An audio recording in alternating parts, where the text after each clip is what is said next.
Hi, this is Jeff with the Big Hairy Dog, and this is a feature of the month for November 2020 on allocation patterns. All right, so we have a PO. The PO is a drop ship to a store, specific store. If we look at the items and take a look inside the item allocation, everything is in fact allocated to the store, right? And our goal is to receive it at a given location and um, to then transfer to other stores. So first thing I'm going to do is change it to a marked for, saying that some of the items here are going to be marked for other locations, right? Then let's go over here to allocation pattern. An allocation pattern is a ratio.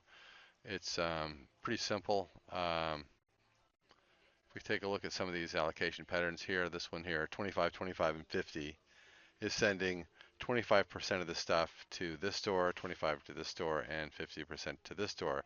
And so you see, uh, 1, 1, and 2 is 4 pieces. That's dividing it 4 ways, right? That's all that is, right? So this one here is just using a scale of 5 to 1 and deciding who's biggest and what piece of the pie you get, right? Um, this one here sends everything to uh, ORD, right? Just everything goes to that location, right? So if we try one of these, all right, there's a t-shirt one, and we can click apply pattern, and then highlighting items, we would go back to item allocation to see what it did, and you can see it tried to break things out following the allocation that was in the plan.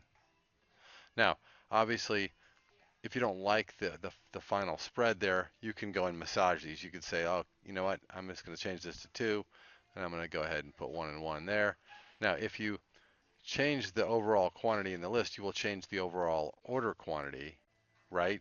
So if you want to live within the amount you're ordering, then you know, give some here and take some there, right? And click OK, click Save, and if you want to then have this pending for transfer, so when this thing arrives, you can then um, go ahead and transfer those things. You want to use the generate TO, and you want to use the marked for. So just a real quick explanation.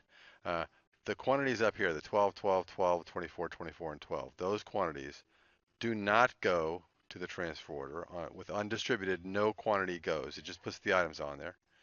Distributed puts the numbers on there but does not allocate them, right? The marked for is going to take the numbers, put them on there, and take the allocations from the PO. So we'll click OK, and that's been generated.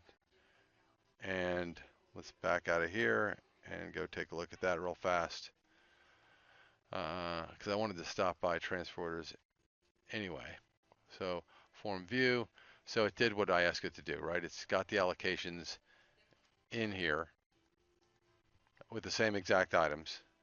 Now, on the original PO, there was 12, 12, 12, 24, 24, and 12. Why did these change? Why did these quantities change? The reason they changed is because a simple rule, you can't transfer to yourself, can you? So the quantities that were allocated to the original host location did not come across. That's all that is. And that's a tricky piece too when you get under the transfer order and you start applying allocation patterns here on a transfer order. You got to remember you can't transfer to yourself, so you're not going to get an allocation to the local store. So that's very important to consider when you start playing with allocation patterns. But that's it, allocation patterns in Retail Pro 9. All right, thank you very much.